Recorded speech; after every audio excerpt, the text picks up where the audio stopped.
الحمد لله رب العالمين والصلاة والسلام على رسول الأمين وعلى آله وأصحابه أجمعين أما بعد فإن خير الحديث كتاب الله وخير الهدي هدي محمد صلى الله عليه وسلم وشر الأمور محدثاتها وكل محدثة بدعة وكل بدعة ضلالة وكل ضلالة في النار رب اشرح لي صدري ويسر لي أمري واحلل عقدة من لساني يفقهوا قولي أعوذ بالله من الشيطان الرجيم بسم الله الرحمن الرحيم اليوم أكملت لكم دينكم وأتممت عليكم نعمتي ورضيت لكم الإسلام دينا.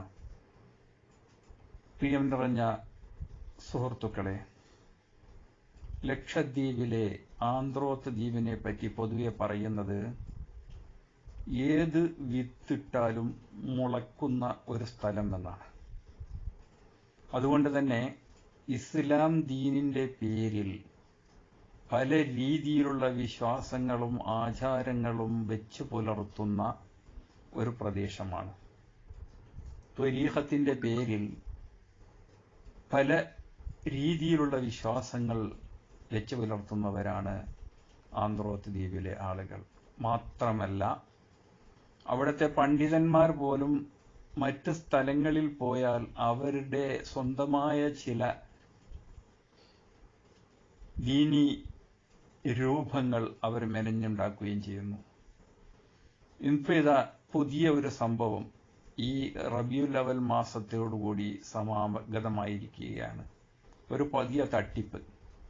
പാട്ടകൽ ഹുസൈൻ സഖാഫി എന്ന് പറയുന്ന ഒരു വ്യക്തി ആന്ത്രോത്ത് ദ്വീപ് ജാഥകൾ എന്ന് പറഞ്ഞ് ഒരു വാട്സപ്പ് ഗ്രൂപ്പ് തുടങ്ങിയിരിക്കുകയാണ്.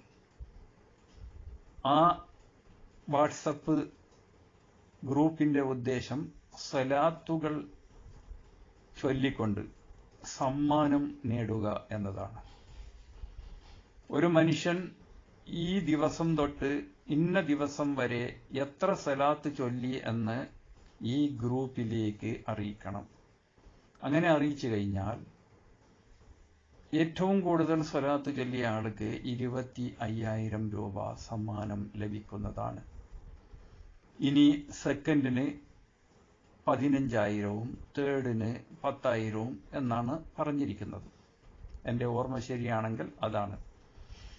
എന്നാൽ ഇത് ഈ പറയുന്ന സഖാഫിയുടെ പോക്കറ്റിൽ നിന്നും എടുത്തു കൊടുക്കുന്ന പൈസയാണോ? അല്ല. ഇതിനു വേണ്ടി അദ്ദേഹം ഒരു പിരിവ് നടത്തുന്നതാണ്. ചിലപ്പോൾ ഈ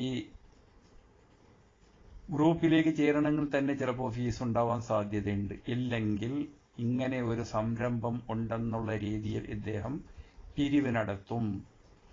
ഇദ്ദേഹത്തിന്റെ സ്വന്തം പോക്കറ്റിൽ നിന്ന് എടുത്തു കൊടുക്കുന്നതില്ല എന്നുള്ളത് ഉറപ്പാണ്. അപ്പോ ഈ പിരിവ് നടത്തുമ്പോൾ ഇതിന്റെ ബാക്കി വരുന്ന തുക അദ്ദേഹത്തിന്റെ പോക്കറ്റിലിടാൻ ഉള്ള നൂതന തട്ടിപ്പിന്റെ രൂപമാണ് ഈ ആന്ത്രോത്ത് ജാഥകൾ എന്ന വാട്സപ്പ് ഗ്രൂപ്പിലൂടെ ഇദ്ദേഹം ചെയ്യുന്നത്. മതത്തെ വിറ്റുകൊണ്ട് കാശാക്കുന്ന പണ്ഡിതന്മാരെ പറ്റി വിശുദ്ധ ഖുർആൻ വളരെ വ്യക്തമായിട്ട് പറഞ്ഞിട്ടുണ്ട്. നമ്മോട് അള്ളാഹുവിന്റെ നബിയുടെ പേരിൽ സ്വലാത്ത് ചൊല്ലാൻ ആവശ്യപ്പെട്ടു.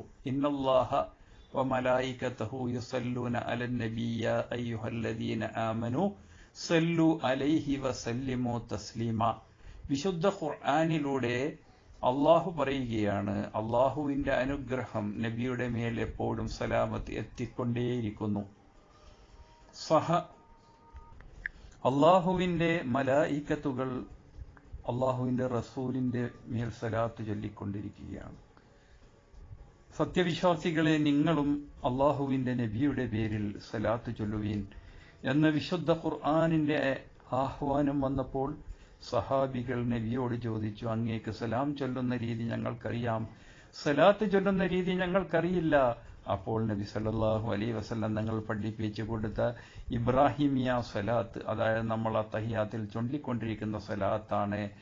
ആ സ്വലാത്ത് ഒരു പ്രാവശ്യം ചൊല്ലിയാൽ നമുക്ക് 10 പ്രതിഫലം അള്ളാഹുവിൽ നിന്നും ലഭിക്കും. മാത്രമല്ല അതുകൊണ്ട് പാപങ്ങൾ പൊറുക്കപ്പെടും, നമ്മളുടെ ഒരുപാട് വിഷമങ്ങളും ബുദ്ധിമുട്ടുകളും മാറ്റിത്തരും, അതുപോലെ ഒരുപാട് ബറക്കത്തുകളും നിഅമത്തുകളും ഉണ്ടാകും. എന്നാൽ ഇത് ചൊല്ലി കാശ് വാങ്ങിക്കുന്ന ഒരു പരിപാടി നബി സല്ലല്ലാഹു അലൈഹി വസല്ലം തങ്ങൾ ആരോടും പറഞ്ഞിട്ടില്ല, പഠിപ്പിച്ചിട്ടില്ല.